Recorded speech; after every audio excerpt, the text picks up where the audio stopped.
proposition. Oh, ah, merde. Une proposition qui est la suivante. Quart de phi.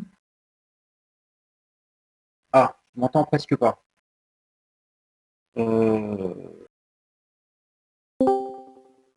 Ah, mais attends, je vais peut-être mettre.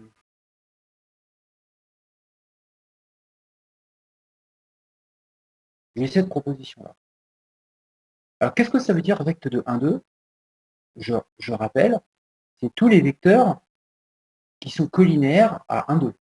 Donc, c'est tous les vecteurs qui s'écrivent lambda fois 1, 2, avec lambda appartenant à R. Bon. Donc là, exemple, j'ai, si je prends lambda égale 2, j'ai 2, 4 qui appartient à un quart de phi. Okay. Si je prends lambda égale 3, je vais avoir 3, 6 qui appartient à quart de phi.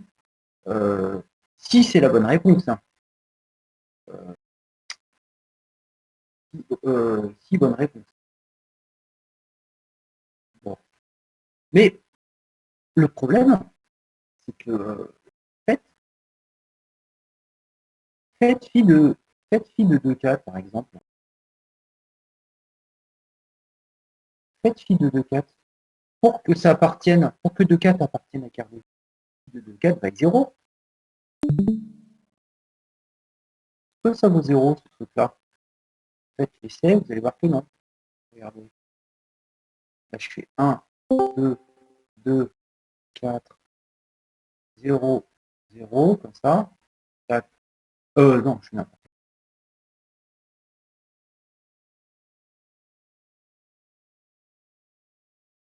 quoi. 2, 4. Ça fait 1 fois 2, 2 fois 4. Donc j'ai 8 fois 8, 8 fois 8, ça fait 10. Et là, ça fait 10, 20. Non. Donc cette proposition, non, elle n'est pas bonne. Donc là, c'est pas parce qu'il y a 1, 2 au-dessus que forcément ça va être 1, 2 la bonne réponse. Hein?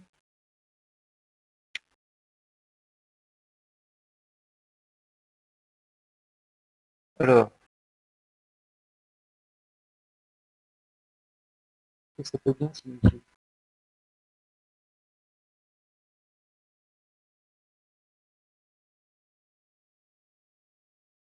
Dire que 1, 2, 2, 4, x, y égale 0, 0. C'est ça que ça veut dire. Le convexe du système.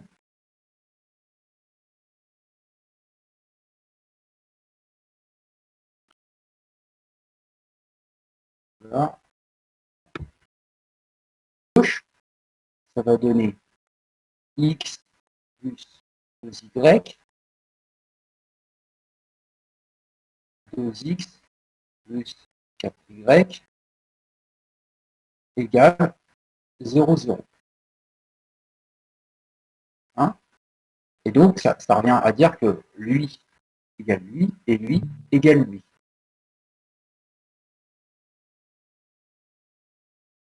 Ça donne x, y égale 0 et 2x, 4y égale 0. Donc, je me retrouve avec un système qui correspond à 1, 2, 0, 0, 2, 4.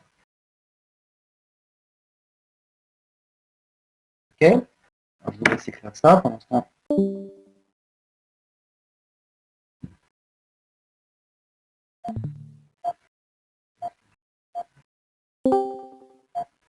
Et on voit que la deuxième ligne, elle est la double de la première, donc du coup, ça va c'est équivalent en ligne à ça. Hein.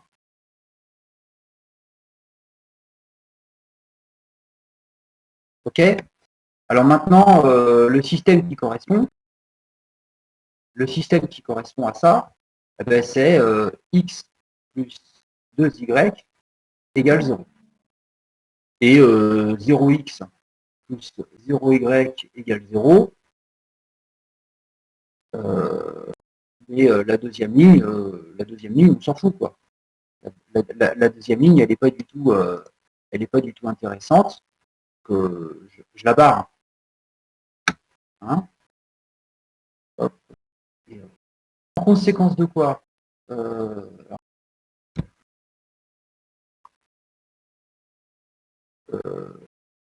donc ça, c'est équivalent à quoi? C'est équivalent à dire que x est égal à moins 2y. D'accord. Ce qui est équivalent à dire que xy c'est égal à moins 2y y. Moi, un peu de Tchernobyl là. Tiens, quelqu'un fait une copie d'écran pour la partie de droite seulement. C'est y moins 2, 1. Oups. Ah, ça m'énerve. Bon. Donc là, vous voyez que le couple xy, ah oui, alors juste au-dessus, là, vous avez vu, x égale moins 2y, donc xy, le x, je le remplace par moins 2y, ça donne ça. Et là, le y, après, je peux le sortir. C'est y fois moins 2, 1. Donc on voit que c'est équivalent à xy, ben, c'est quelque chose fois moins 2, 1. Donc c'est vect de moins 2, 1. Alors on le met en colonne, on le met en ligne, c'est pareil. Hein. Donc là, on en déduit quart de phi, c'est vect de moins 2, 1.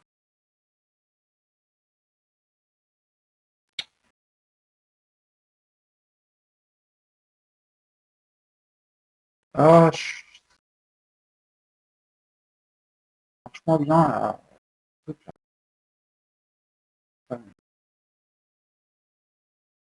Bon, ça c'est important de savoir le faire, hein. Super important. Hein. Y a-t-il des questions? Il y avait 3 équations. Juste un truc.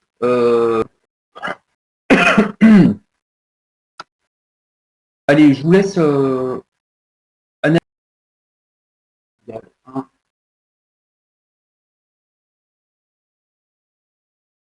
bon, bah, moins 1. Je passe le x de l'autre côté. Moins x égale moins 1. 0 égale moins 1. Bon, là, l'absurdité, elle est flagrante. Alors, en fait, on devrait plutôt dire, supposons cette équation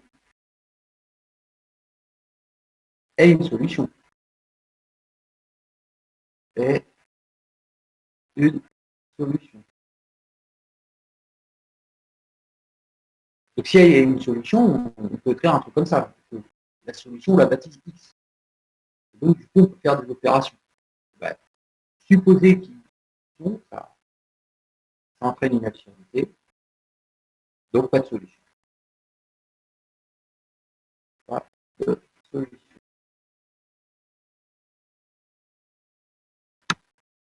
Oh là là là là là. Merde. Franchement. Truc, là. Là. Comment je peux faire?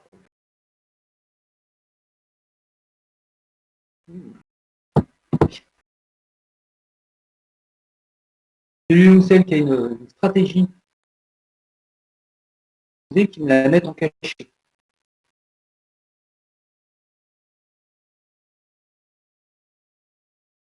En cachet. Hein.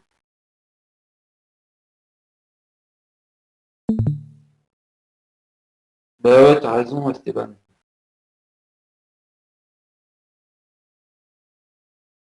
Ouais, idem, Kevin.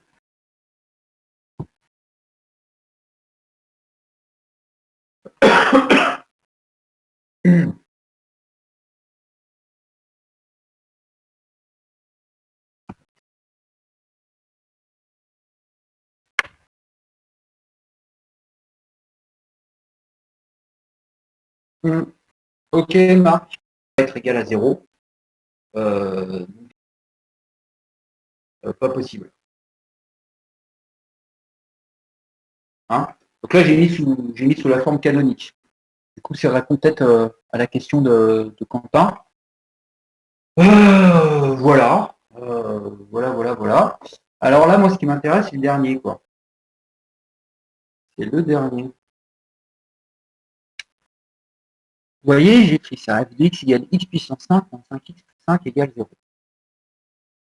Alors, si on lit la question, c'est cette équation admet-elle une solution réelle?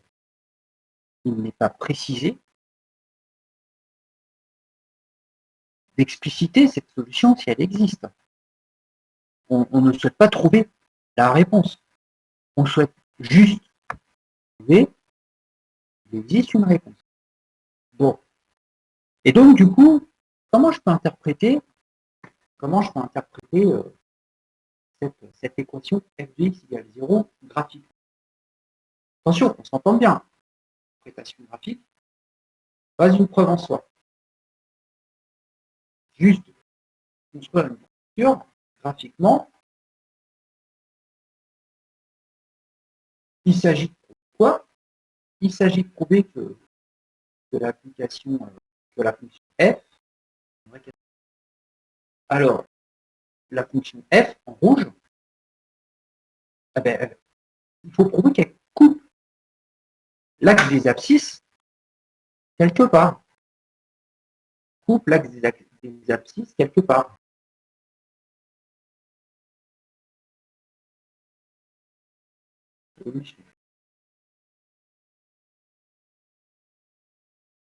D'accord? Alors, comment montrer qu'elle coupe l'axe des abscisses quelque part? C'est ça le truc. Eh bien, on fait le tableau de variation. On fait le tableau de variation et on montre que... alors, faites le tableau de variation.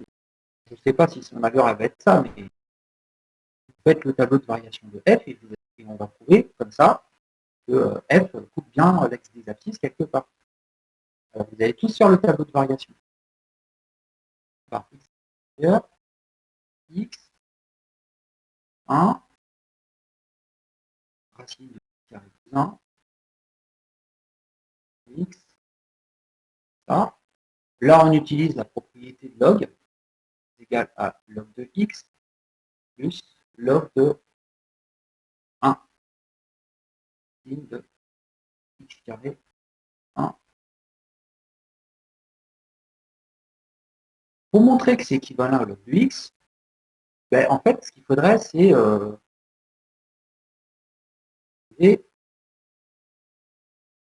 faudrait montrer que log de x plus racine de x carré 1 c'est égal à log de x plus un petit taux de log de x. Donc en gros, ce qu'il faudrait, c'est montrer que ceci, cette expression-là, est un petit taux de log de x. Que ça, cette expression-là, est négligeable devant log de x. Or, pour montrer ça, regardez, log de 1 plus racine de x carré plus 1 x. Alors si je passe le x à l'intérieur de la racine, c'est log de 1 plus... Bon, ça, on le voit assez facilement, ça donne ça. Et ça, la limite de ça, lorsque x tend vers plus, c'est log de 2. Hein, la limite de ça, lorsque x tend vers plus, c'est log de 2. Okay. Donc, log de 1 plus racine de x carré plus 1 sur x sur log de x, ben, puisque ça tend vers log de 2, ça veut dire que ça, c'est équivalent à log de 2. Donc ça sur ça va être équivalent à log de 2 sur log de x. Et puisque en plus l'infini log de x il tend vers 0, il tend vers ça, en plus ça va tendre vers 0. Eh bien, de dire que machin sur bidule tend vers 0, ça veut dire que machin va être un petit taux de bidule. Alors vous me direz, bah, log de x il tend vers plus infini, donc de façon prépondérante, voir log de 2 qui ne bouge pas. Argument que je peux très bien accepter en enfin, voilà. On peut donc dire que ça, x, c'est égal à de log de x. Ceci, un petit taux de log de x. Donc du coup, j'ai log de x plus un petit taux de log de x.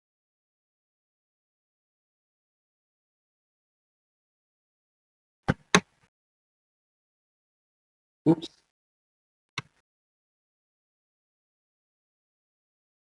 Log de x plus racine de x carré plus 1 égale log de x plus petit taux de log de x, et donc est équivalent à log de x. Okay, donc voilà, ça c'est une rédaction qui est soignée. Alors juste en plus infini. Ok, capture d'écran. Voilà.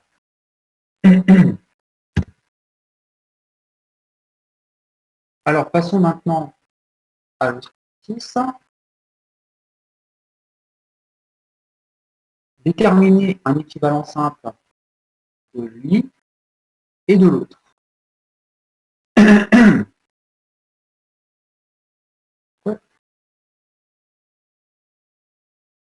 X équivalent à partir de G. Hein, parce que c'est ça finalement qui sous-entend Esteban. Dit que là, ça c'est f de x.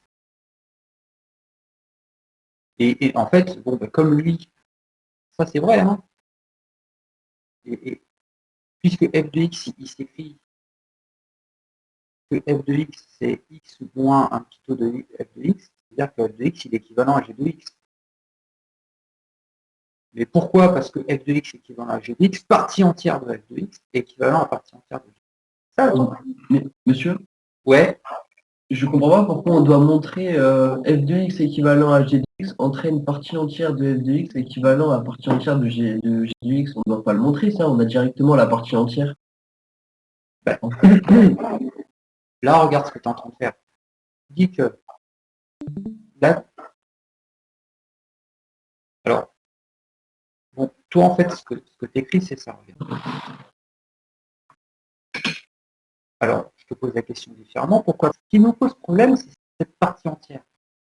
Alors, ayez le réflexe, partie entière, théorème, et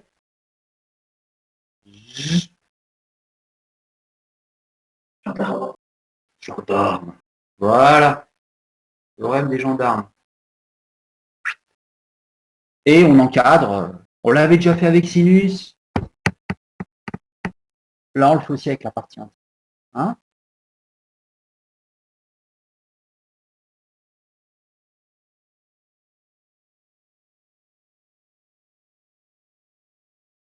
mais on peut vraiment simplifier.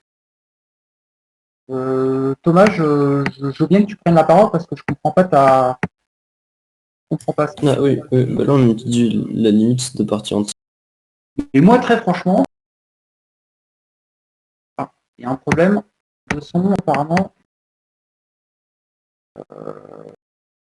J'entends plus le prof. Ah.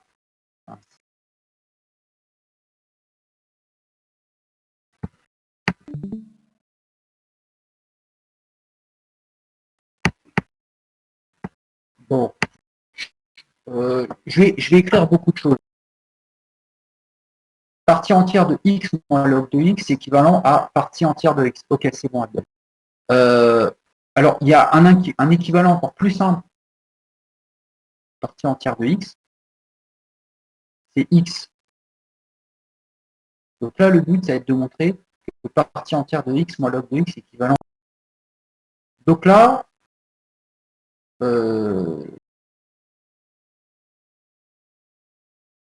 Donc, on va montrer quoi? Pour montrer que ça, c'est équivalent à x, eh ben, on va montrer que partie entière, ça, sur x, ben, ça va tendre vers 1 lorsque x tend vers plus infini.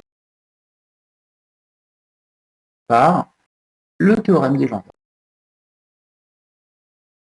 Voilà, donc là, je vous mets sur les rails. Allez, à votre jour.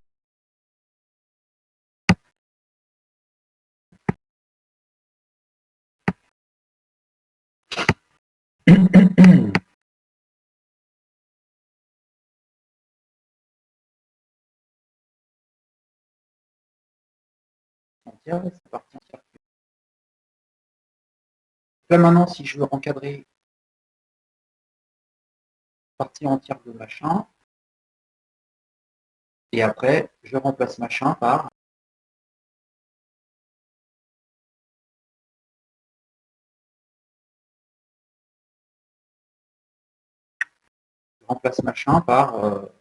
par x. Non, on peut pas. Et on a ça. Hein. Ah.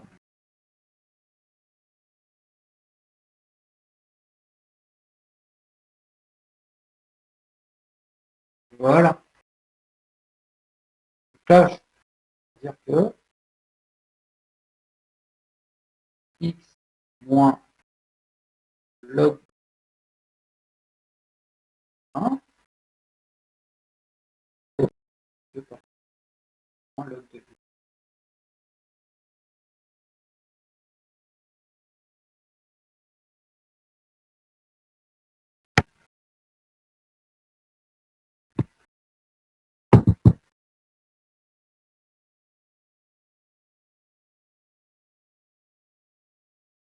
Alors, on a trouve sur x en log de x sur x. Alors là, maintenant, j'ai mon expression en vert, je veux montrer que ça tend vers 1, et mon expression en bleu, je veux montrer que ça tend vers 1. Voilà. Donc il faut montrer que lui, il tend vers 1 et lui, il tend vers 1. Soit vous factorisez par le terme prépondérant, soit vous cherchez un équivalent du haut, puis vous montrez que avec divisé par x, ça donne un équivalent du haut sur x. Pareil ici, on montre que l'équivalent, il tend vers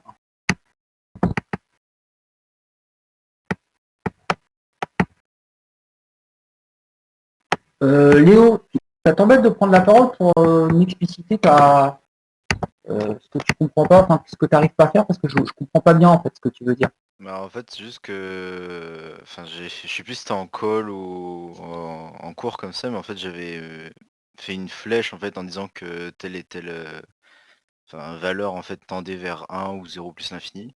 Ouais. En fait, on m'avait dit que c'était faux, mais je me souviens pas de ce qu'on m'avait dit de faire en fait. Et du coup, je sais jamais comment montrer en fait que les.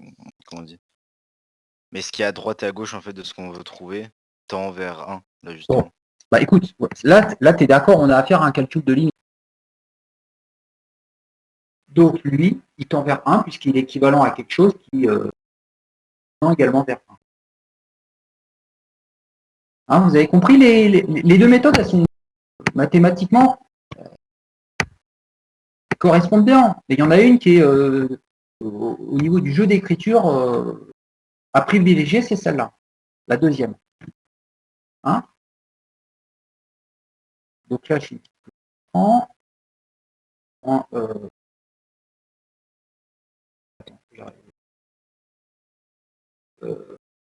x moins log de x partie entière sur x qui est égal à 1. D'où